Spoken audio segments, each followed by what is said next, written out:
Hello everyone, Alligator here again. So, currently on the ramp, say hello to this beautiful 900 ER. She is all nice and shiny. Oh yeah. So, because I recently got asked this question, and I thought I might as well answer it publicly, I guess. Why does your bag sometimes take 45 minutes to get off the plane and down to the carousel? Well, let me just explain how the whole process works. First, we've got to pull one of these puppies up there. This is going to be your belt loader. You've got basically a conveyor belt, hydraulics underneath, lifts it up, lifts it down, that sort of thing. We've got to pull that up on first officer side. There's two doors, one in the front, one in the back. This applies to the Airbus, the CS100, E1, basically. Actually, I don't think there's, so that's basically every single one of them. And yes, I know on the Airbuses there's a third smaller door for a bulk load. I'm ignoring that. No one uses that. Everyone just uses the main two hydraulically powered doors, so we're just going to ignore that. So we got to get one of these pulled up. That pretty much takes about 30 seconds each, sometimes a minute. So that's not too much of a deal. Got to pull tugging carts up, which, at least on this gate, for those of you who don't know, gate 11 at Austin Bergstrom International Airport has the stupidest J line, or I don't know if you can see it, but basically the center line the airplane has to follow. It goes like this. Let me just walk over there. But, this is a really tight gate.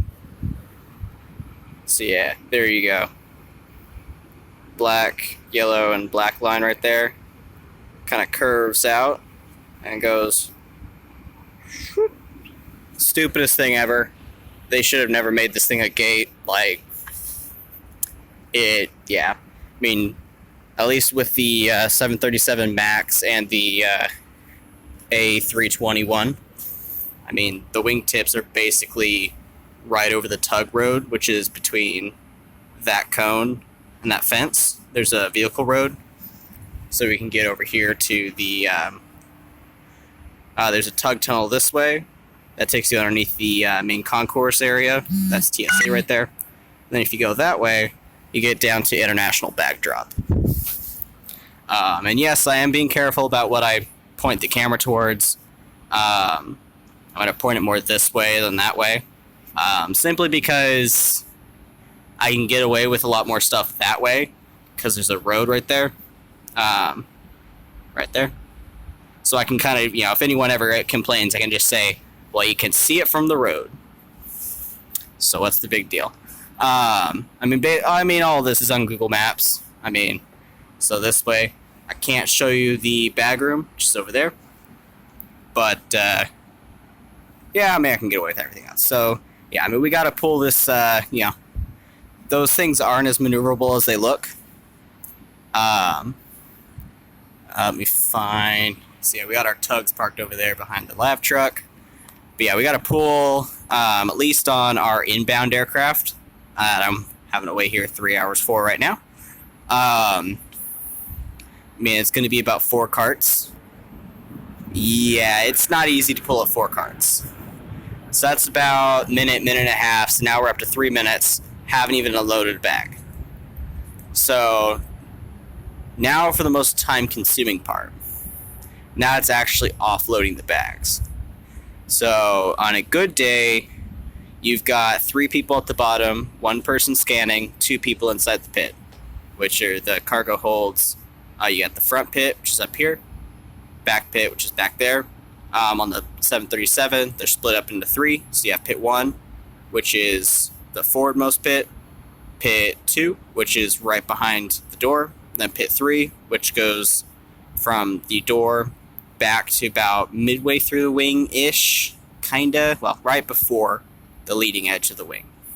Then you got In the back pit, you have pit 4, which is from the door all the way to the end of the wing. And then pit 5, which is right behind. Shoot, I said 5 earlier. I meant to say 2. Sorry. 5, which is right behind the door. 6, which goes from the door up into the tail, so it's got a slant. You can only fit about 10 bags in there. Hardly ever gets used. But yeah, you got... if it's not a 700, if it's a 737-700, then you can only fit one person in the forward pit, and it takes a little bit of time. I mean, granted, you can only fit about 45 bags in there, so yeah, not too big of a deal. But yeah, I mean, you've got to, everyone's touching a bag, unloading them one by one by one. I mean, these belts, some of these can go fast, but a lot of them, I mean, the belt speed on them isn't all that quick. But even then, you're running against a human part of it too. Because you can only really fit about, 2 people putting a bag in a cart at the same time. One person putting it on top, one person putting it at the bottom. Because we use carts with shelves. Other companies use just plain old carts like this one, where there's no shelf in the middle. Then you got Southwest, and they just use, they don't have a top or anything. They can just stack them. But really, no matter which way you put it, you're only really fitting 2 people putting a bag in a cart at the same time. And odds are, if you're trying to pack in a lot of bags, it's not going to be that quick. So, yeah, I mean, because the drive to the bag room, well, not bag room, bag drop belt, which for us is going to be Carousel 6. I mean, it's only a short drive away. I mean, it only takes you about maybe 2 minutes to drive out there. 3 if you're on one of the slow tugs, which are like, I think I clocked one of them at 2 miles an hour max. We got a tug that can do 25, but you're not allowed to go that fast out here, supposedly. But yeah, I mean, really, that's the big issue. And no, robots can't do the same thing. Trust me, they looked into it. Doesn't work out that well. Yeah. Sometimes we've got, I don't know if you can see it, but there's a little pole right there. Because Boeing in their infinite wisdom won't let the 737 just die already. Granted, a lot of that is due to Southwest pressuring them, but we're not going to talk about that. We've got to put in a tail stand to keep the thing from tipping. So the 800, 800ER, 900, 900ER, all the Maxes, all have to have a tail stand in. Otherwise, they'd like to tip. It's ridiculous. I don't know if you saw it, a few months back now. There's a United flight that tipped as soon as they got all the, heavy guys out of the front. Thing tipped over. So yeah, we got to put tail stands in. It's annoying. But if we don't have a tail stand, then now we've got to do all this other prep work to offload it in a safe manner to keep the thing from tipping. Like, honestly, these plane, the 737 is an old design. Like, you look at the original 737, the 100, it was never meant to be this long. I mean, especially compared to a Max 10. Like, holy crap. Like, no wonder they want to tip. They're not built for this. But yeah. I do wish I got to work on those Bombardiers and stuff. I mean, got a CS jet next door. No, I'm not calling it A220 because that's stupid. But yeah, we got Delta stuff right over there. But yeah, I mean, the one good thing I will say about the 737, almost everything downstairs is manual. Yeah, I don't have to have the plane on to open the door. So I can just pop open the door, be done with it. No having to wait for the hydraulics to pump the door up and to pump it down. I can load water. Whoopsies. I can load water without having to have the plane on to actuate valves because it's just done. Downside of that is you have to watch it. the plane doesn't stop filling itself. It will literally just start spilling out the back, which is funny if you get a new hire in the right position. Not that I've ever done that before, of course. That'd be bad. Still funny, though. I can empty labs without having to have the plane on. I can do all this stuff without having to have the plane even turned on. Which is nice, because sometimes that GPU cord falls out because people don't know how to put it in right. But we're not going to talk about that either. But yeah, I mean, that's why. Yeah, it's mostly just everyone's understaffed. So when you're hoping to have, 4 people at the bottom, 1 person scanning, 2 people in the pit, sometimes you end up having 2 people in the pit, 1 person scanning, and then 1 person at the bottom, which slows it down a lot. We had yesterday, about